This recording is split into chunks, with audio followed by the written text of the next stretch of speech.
Isuzu Sportivo mga boss.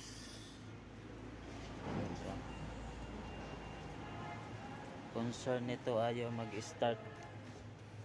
So dalawang beses na daw to pina-repair yung starter.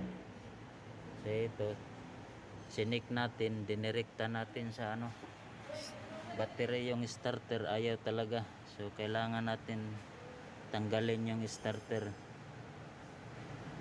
So automatic transmission to mga boss, kaya kailangan i-repair. Gusto sana niya ibalik dun sa nag-repair, kaso hindi na under. So i-check natin.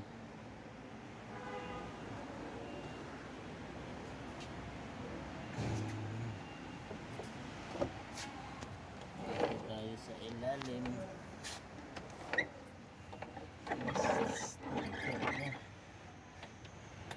Starter. Tanggalin natin yung starter.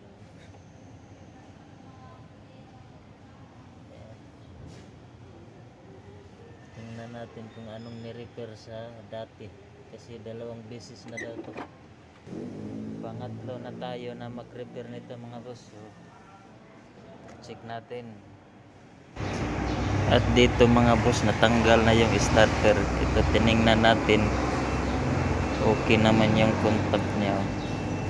Contact kit niya okay. So ito okay naman kasi bago. Ito yung luma, yung pinalitan nila mga boss. Ito yun, pinalitan nila.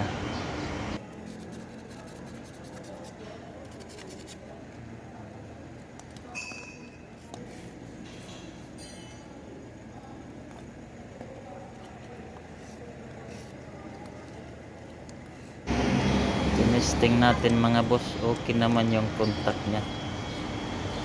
So dito tayo sa armature, ininang natin to dito, baka nag-loss contact lang dito sa commutator nya.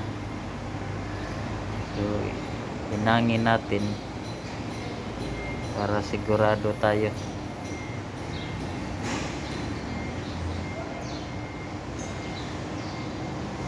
Yun, tapos na. Tapos kailangan walang grounded mga boss. Kailangan ito yung may slot doon lang, hindi pwede lalampas kabila kasi grounded na. Yan, kailangan natin i-check kung wala bang lumampas. So dito iba-symbol na natin. Ito mga boss, nilinis na natin yung mga contact nya.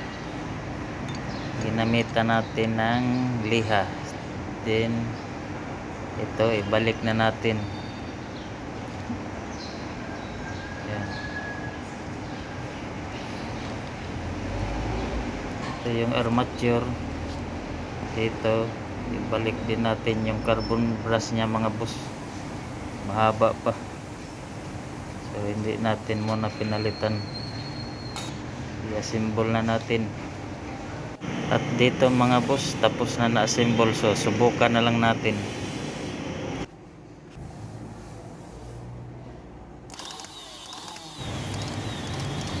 Dito mga boss, parang hindi normal yung Bendix gear nya. So subukan natin ikabit kung maka-start ba to. At dito nakabit na natin. So testing na lang natin to kung okay na ba.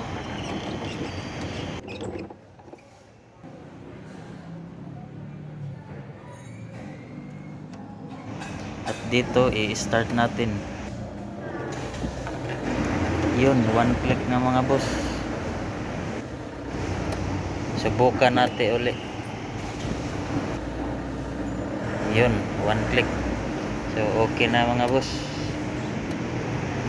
Start na. Salamat.